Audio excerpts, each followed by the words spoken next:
വയനാട് ദുരന്തത്തിന്റെ ഇരകൾക്ക് ബാങ്കുകൾ മൊറട്ടോറിയം നൽകണമെന്ന് മന്ത്രിസഭാ യോഗത്തിൽ നിർണായക തീരുമാനം. സ്വകാര്യ ധനകാര്യ സ്ഥാപനങ്ങൾക്ക് സർക്കാർ മുന്നറിയിപ്പ് നൽകിയിരിക്കുകയാണ്. ഇരകളെ ബുദ്ധിമുട്ടിക്കരുതെന്നാണ് നിർദ്ദേശം. വായ്പയും പലിശയും ഇപ്പോൾ തിരിച്ചു ചോദിക്കരുതെന്നും നിർദ്ദേശം നൽകിയിട്ടുണ്ട്. ഇക്കാര്യം സർക്കാർ ആവശ്യപ്പെടുന്നതായി മന്ത്രി മുഹമ്മദ് റിയാസ് ആണ് അറിയിച്ചത്.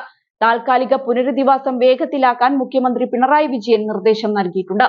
ഇരകൾക്ക് വേണ്ടത് എല്ലാം ഉറപ്പാക്കണമെന്നും മുഖ്യമന്ത്രി പറഞ്ഞു. പോലീസ് നിരീക്ഷണം ക്യാമ്പുകളിൽ ഉറപ്പാക്കുമെന്ന് മുഖ്യമന്ത്രി വ്യക്തമാക്കുന്നുണ്ട്. ദുരിതാശ്വാസ ക്യാമ്പിൽ കഴിയുന്നവർക്ക് ഉടൻ വാടക വീടുകൾ കണ്ടെത്തും. തിരച്ചിൽ തുടരുന്നതിൽ സൈന്യം അന്തിമ തീരുമാനമെടുക്കട്ടെ എന്നാണ് മന്ത്രിസഭാ യോഗത്തിൽ തീരുമാനമായത്. മാത്രമല്ല, വയനാട്ടിൽ മന്ത്രിസഭാ ഉപസമിതി തുടരാനും തീരുമാനമായി. അതേസമയം വയനാട് ഉരുൾപൊട്ടലിൽ കാണാതായവരുടെ പട്ടിക പുറത്തുവിട്ടിരിക്കുകയാണ് സംസ്ഥാന സർക്കാർ. 138 പേരുടെ പട്ടികയാണ് പുറത്തുവിട്ടിരിക്കുന്നത്. ഇത് താൽക്കാലിക പട്ടികയാണെന്ന് ജില്ലാ ഭരണകൂടം അറിയിച്ചിട്ടുണ്ട്. 154 പേരെയാണ് ദുരന്തത്തിൽ കാണാതായിരിക്കുന്നത്. പട്ടിക അപൂർണമാണെന്ന് ജില്ലാ ഭരണകൂടം വ്യക്തമാക്കുന്നുണ്ട്.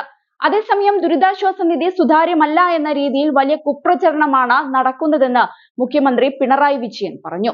ഈ പ്രചരണത്തിൽ തെറ്റിദ്ധരിപ്പിക്കപ്പെടാൻ സാധ്യതയുള്ള മനുഷ്യരുമുണ്ട്. അവർ യാഥാർത്ഥ്യമെന്തെന്ന് തിരിച്ചറിയണമെന്നും അദ്ദേഹം വ്യക്തമാക്കുകയാണ്.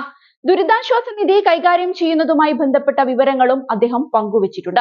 മുഖ്യമന്ത്രിയുടെ ദുരിതാശ്വാസ നിധി ഒരു ഇലക്ട്രോണിക് പ്ലാറ്റ്ഫോം വഴിയാണ് നിയന്ത്രിക്കുന്നതെന്നും സീനിയർ IS ഉദ്യോഗസ്ഥനായ ധനകാര്യ പ്രിൻസിപ്പൽ സെക്രട്ടറിയുടെ പേരിലുള്ള അക്കൗണ്ടിലേക്കാണ് ദുരിതാശ്വാസ നിധിയിലേക്കുള്ള സംഭാവനകൾ വരുന്നതെന്നും അദ്ദേഹം എടുത്തു പറഞ്ഞു.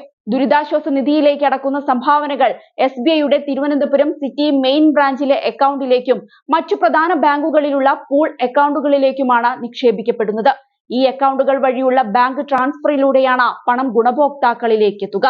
ദുരിതാശ്വാസ നിധിയുടെ ഓൺലൈൻ പോർട്ടലിന്റെ സുഗമമായ നടത്തിപ്പിനാണ് പൂൾ അക്കൗണ്ടുകൾ സൃഷ്ടിച്ചത്. ധനകാര്യ സെക്രട്ടറിയുടെ അറിവും സീലുമില്ലാതെ ദുരിതാശ്വാസ നിധിയിൽ നിന്നും ഫണ്ട് ഉപയോഗിക്കാൻ സാധിക്കില്ല.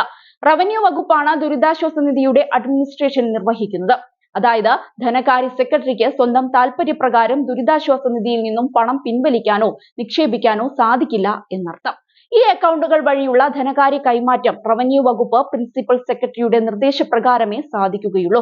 കളക്ടർക്ക് അനുവദിക്കാവുന്ന തുക, റവന്യൂ സെക്രട്ടറിക്ക് അനുവദിക്കാവുന്ന തുക, റവന്യൂ മന്ത്രിക്ക് അനുവദിക്കാവുന്ന തുക, മുഖ്യമന്ത്രിക്ക് അനുവദിക്കാവുന്ന തുക, ഇതൊക്കെ സർക്കാർ ഉത്തരവ് പ്രകാരം നിശ്ചിതമാണ്. അതിനു മുകളിലുള്ളത് മന്ത്രിസഭയ്ക്കാണ് അധികാരം. ദുരിതാശ്വാസ നിധി വഴി ലഭിക്കുന്ന സഹായം, വിനിയോഗിക്കുന്ന തുക, ഗുണഭോക്താക്കളുടെ വിവരങ്ങൾ തുടങ്ങിയ എല്ലാ വിവരങ്ങളും വിവരാവകാശ നിയമത്തിന്റെ പരിധിയിൽ വരുന്നതാണ്.